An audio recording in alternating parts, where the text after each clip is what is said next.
Hello and good morning. Today is Tuesday, September 19, 2023, and I am Kenny Polcari, your host of the party. And here are the things you need to know. What happened yesterday, what's happening today, as stocks are churning ahead of the FOMC meeting tomorrow, right? They started today, they come out tomorrow. ARM, the latest IPO, continues to pull back after all the hype. Instacart IPOs today. Let's see what happens with that. Oil keeps going higher.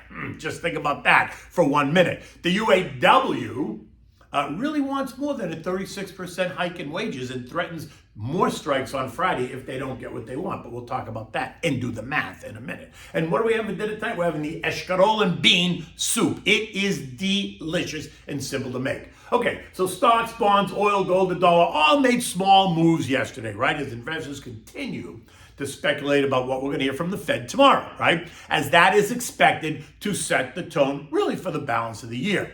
The Dow gained 6 points, the S&P gained 3, the Nasdaq was up 2, the Russell was down 12, and the transports gave up 86 points. The 2-year yield rose to 5.05%, while the 10-year remains at 4.3%. Oil rose $1.40 or 1.5%, while gold rose $9, and the dollar index fell by 23 cents to end the day at 105.08.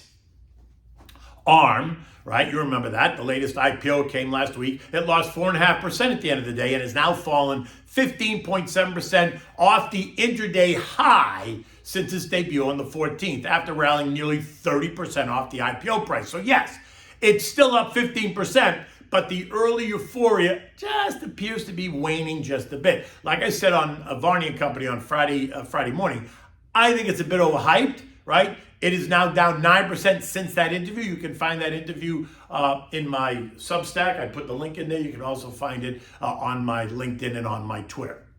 Now, yesterday, Apple has attempted to rally after the beating it is taking since their Wonderlist event that saw it lose 7.5% of its value over the last couple of weeks after the trader types were less than impressed. And don't negate the idea that so many asset managers use Apple as a store of value. And when they need quick cash, they can liquidate a sizable amount and raise quick cash, right? I mean, if they hit the sell button on 1 million shares, they could raise $177 million really in seconds. The stock traded 48 million shares yesterday. 1 million shares is equal to 2% of the volume. It's no hassles, no bickering, no nothing. You want to raise cash, hit the sell button, bing, you're done. Right? It's just like going to the ATM, you take out $100. Now, try doing that with Bank of Hawaii, where the average daily volume is only 425,000 shares. In order to raise 177 million, you'd have to sell nearly 3.5 million shares, right? 8 days worth of volume, and that's if you sold every single share, which you know is not happening. And that's if you could sell them also at the last price of $50.27, which again is not happening, right? You'd crush that stock if you tried to sell that many shares in 1 day. Even over a couple days, you'd crush the stock. In fact, if you only sold 2% of the average daily volume, as in the Apple example, you'd only sell 8,500 shares, and that would raise $427,000. That's a far cry from 177 million. Capiche? Okay, so there's a handful of these stocks that asset managers can do with, and you know them, right? Many of the names you know. Think the Magnificent Seven, right? So there's Meta, there's Apple, there's Amazon, Microsoft, Tesla, Nvidia, Google, right? All names that trade millions and millions of shares every day. All these names are mega cap names that trade and allow for easy in and out for traders as well as large asset managers. Now, while some will tell me, yeah, but you can do that in Johnson & Johnson and Coke as well, I'd say, well, not so fast. Johnson & Johnson only trades 10 million shares a day, so you'd have to sell 10% of the volume to raise 177 million shares. And Coke, it also trades 10 million shares a day, and you'd have to sell 30% of the average daily volume to raise that much money, right? That's a big piece for any asset manager. And while it's possible, it's not really the norm that asset managers are going to be selling at 30% of the day, average daily volume in Coke. Not really. There wasn't any real economic data yesterday to speak of, but today we're going to get housing starts expected to be down 0.9 and building permits expected to be down 0.2. But it is the official start of the FOMC meeting, right? So they're all sequestered deep in the Federal Reserve building at 1850 K Street Northwest in D.C. You can imagine as they all enter the Situation Room and then they argue and debate over the next move. How will they position it? Will JJ be left of center, more hawkish? Will he be right of center? I mean, left of center, more dovish, or right of center, more hawkish? Will he redefine the length of time that they intend on holding rates higher? Will he suggest a time when rates are to move lower? I think it's doubtful because he didn't even finish raising rates yet. So how do you expect him to indicate when he's going to cut? He's still talking about raising rates, but then he's going to tell you when he's going to cut rates. That doesn't make a lot of sense to me. But hey, listen, the futures market is suggesting that the first cut is going to be in May of 24, which is 8 months from now. I think that's a bit ambitious. Again, considering that we're expecting another rate hike in November and possibly December, right? But it is a presidential year, election year, and so much can happen, right? So many odd things can happen. Now, to be fair, at the June meeting, the dot plot graph did produce a forecast of 100 basis points worth of cuts beginning sometime in the spring of 24. But that was 3 months ago, before inflation began to rear its ugly head again, and before oil kissed $93 a barrel, and before Trump was indicted 4 times, and before they launched an impeachment inquiry into JoJo, right? So you see how things can change? So it can change very, very quickly. And in addition to the Fed, expect to hear from, in addition to Fed this week, expect to hear from the Bank of Canada, the Reserve Bank of Australia, the Bank of England, the Bank of Japan. I suspect we're going to hear the same song, right? Rates to remain higher for longer. So officials look to kill inflation in their economies and follow the Fed's lead. I think that's kind of the tone, and I think the market actually knows that. Now, energy is the next big issue, right? Oil has done nothing but go up since August 24th. In fact, it's gone up by 18%, and it's up again today, and that's proving to be an issue. Now, some of you say that energy demand is elastic. I'd say, not so much. Not if you need your car to go to work or go food shopping or expect products to be manufactured and transported in this country and around the world, right? I'd say energy is not elastic. In fact, I would argue that it's inelastic, just like electricity, water, natural gas, and food, because we rely on these products as necessities and not luxuries. So therefore, you got to pay the price, no matter what it is. So therefore, it is inelastic, right? Luxuries are elastic. Necessities are inelastic. That's also in Econ 101. So go back and dig through your library and you can find your Econ 101 book and look it up. Of the 11 broad sectors, only tech and energy were up yesterday, right? All the other 9 were lower. Real estate and consumer discretionary in the lead, right? Now, consumer discretionary is down 1.3%. Notice that represents a quote-unquote luxury stuff, right? All those items that have price elasticity. It's discretionary. You don't need them. Airlines also down 1.8%. Think higher oil prices for sure, what that's going to do to fares, and then think again about price elasticity or inelasticity, right? Now they tell us that the consumer is strong and resilient, something I think is changing. But so as oil goes, so goes inflation, because it's going to cost more to produce and transport. And where do you think they're going to get that money from? The government? Think again. Which is why I still think we're gonna see a 6% terminal rate before this is over, as they try to slow the consumer down, because ongoing demand only fuels the beast, and those higher rates will continue to present a challenge for the markets, meaning higher rates to bond yields, right? I mean, a 2-year bond yield at 5.05, government money markets at 5.15%. I mean, completely risk-free and liquid. Come on, in an environment where investors maybe are nervous, that doesn't sound so bad, does it? 5.15% for government money market rates? I mean, there's no restriction at all on it. In the end, it makes more sense to continue to be well diversified as a long-term investor versus chasing the outperformers, right? You keep your purchases in the bond market to short duration until you get a better picture of where we're going, right? And while we may be closer to the top, they have to clearly define higher for longer. And while they hope they succeeded in navigating a soft landing, there is always the risk that they have not, and that the path forward is going to be full of potholes, and it's going to be bumpy and chaotic, right? Now, I'm in that bumpy kind of and chaotic camp, not a crash, but I'm certainly not in the soft landing camp, which is why I've been building a more defensive tone to the portfolio. We've been talking about that, right? Utilities, which have rallied nicely, healthcare, financials are all names that I've been adding to. And the UAW, they're still on strike, and they do not appear to be tiring yet. JoJo sent a team of negotiators to Detroit to try and help the process. And while the automakers may welcome Washington, the workers have no interest in the government fighting their battle, and they don't want the Washington elite telling them what to accept or not accept.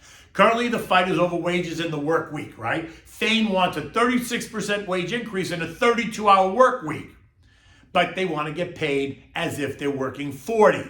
Automakers say not happening, so Thane says it's no deal. Now, to this I would say, wake up just a bit. You want a 36% increase in wages, but you also want a 4-day work week, but get paid as if you're working a 5-day work week, which really means you're asking for much more than a 36% wage increase, right? I mean, all we have to do is do the math. So here's an example of that. So for instance, if you're working 40 hours a week at $25 an hour, that's $1,000 a week. They want a 36% increase on the $25 an hour, so that brings it up to $34 an hour. Now, $34 an hour times 40 hours is $1,360 a week. But they want a 32-hour week for the same money, which means that they would need to get paid $42.50 for 32 hours to equal $1,360, which means they want a 70% increase off of the $25. $25 times 1.7% is $42.50. I'm just pointing it out that if they get it, and I'm not arguing against raising wages, all I'm saying is that the 36% increase that he wants isn't really 36%. So watch what happens to the price of cars if that happens. Oh boy, with auto loan rates topping 10%, you do the math. Now, Shawn Fain, UAW president, also just raised the bar this morning, threatening to strike more plants on Friday at noon if the automakers don't get serious. Now, Instacart, that grocery delivery business, is IPOing today at the NASDAQ, right, under the symbol CART, C-A-R-T. They priced 22 million shares at $30 a share, and they tell us that it's oversubscribed. Not as much as ARM, but it's still oversubscribed. Let's see how that goes. At the price, it's worth about $9 billion, which is down from the $39 billion that it was worth during the pandemic.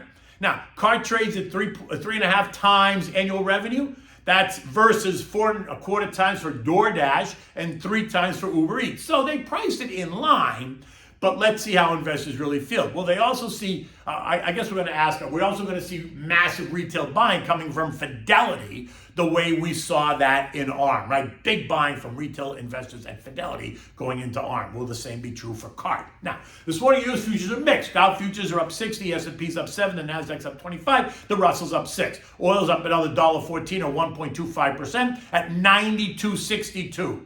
As both the Saudis and the Russians remain in bed together, all cozy under the sheets, as they cut production in a bid to drive prices higher. News that China's economy is improving, I guess that depends on the day, right, is also helping to fuel the recent surge. In any event, $100 barrel of oil, which is only an 8% move from here, is no longer out of the question. It's still a big move, but it's no longer out of the question. Gold is trading up $3 at $19.56 an ounce after the $9 push higher yesterday, while the dollar index is trading a bit lower at 105.10, and that's down from 105.40 just 2 days ago. European stocks are all slightly higher. The UK up 0.2, the CAC 40 is up 0.3, the DAX is flat, the Euro stock is up 0.3, Spain's up 0.5%, and Italy's up 0.6. Yes, we're going to hear from the BOE on Thursday, but today and tomorrow it's going to be all about what the Fed says and does, because that's going to affect a lot of what maybe the other central banks do, right? The S&P ended the day at 44.53. It was up 3 points. Last week, we busted up and through trendline resistance at 44.80 and tested the September high of 45.50 and failed. We are now, once again, below the trend line of 44.83 and remain now in the 43.67, 44.83 trading range. And while I still think investors are tiring a bit, so I'm not chasing anything, but I'm not selling either. I'd rather be a buyer on weakness and remain patient. And if the market goes up, that's great. Why? Because I'm invested, and you should be too. Recall, we have 9 trading days left in the quarter. Expect to see some repositioning among asset managers, right, as they sell some of the big winners and move some of that money into the underperformers as we move into the end of the year and the beginning of a new year. Okay, now, what do we have for dinner today? Oh my God, this is like such a simple dish. It's really a peasant dish, but it is so good. It's escarole and bean soup. Now, if you grew up in a Southern Italian household, we really pronounce it scarole and beans, right? It is so simple to make, and it's so delicious to eat, right? You have plenty of fresh grated Parmigiana cheese on hand, along with some toasted garlic bread, right? So for this, you need garlic, you need olive oil, you need diced Vidalia onion, you need the Escarole, you need chicken broth. Homemade is always better, but you can use chicken broth. You need cannelloni beans, salt and pepper, and plenty of fresh grated Parmigiana cheese. You want to begin by sauteing the crushed garlic in some olive oil. Now add in the diced onion, sauteing until it's all nice and soft. Don't burn it, blah, blah, blah, 8 to 10 minutes, right? Keep the heat on medium and stir it often. Now, it's probably 15 minutes. You want to do that for 15 minutes, right? Get it all nice and soft. Now, you're going to add the Escarole to the pan. So you're going to chop it up. Don't add the big long leaves. Chop the Escarole, add it to the pan, saute quickly. It will wilt. Season it with salt and pepper. Now add the chicken broth. Remember, you're making a soup, so add chicken broth so that it's soupy. Open the cannelloni beans and drop the beans in from the can. Juice and all. Just pour everything right into the soup with the Escarole in it, right? So bring it up to a boil, then turn it down, let it simmer for 15 minutes, making sure the beans are all nice and warm and it's all delicious. Turn the heat off. Now add a handful of grated Parmigiana cheese, mix it well, keep it off the heat, serve this in warm bowls, and always have extra cheese on the table for your guests or your family. And like I said, serve this up with a toasted side of garlic bread, right? Italian sliced garlic bread, to either soak up the soup or just eat it on the side. It's the perfect soup. It's so simple to make, and the garlic bread makes it even that much better. As you can see, the sun is just starting to come up here in South Florida. It's going to be, I think, kind of a mixed day, right? We've getting a little bit of rain every day. That is the season. But we've only got a couple more weeks of that, and then it's going to be beautiful. In any event, I'm on my way up to New York, so we'll be doing this from New York City tomorrow. I'll be on with Liz Clayman on Wednesday, Charles Payne on Thursday, and Stuart Varney on Friday, live from the studio. So until tomorrow, take good care.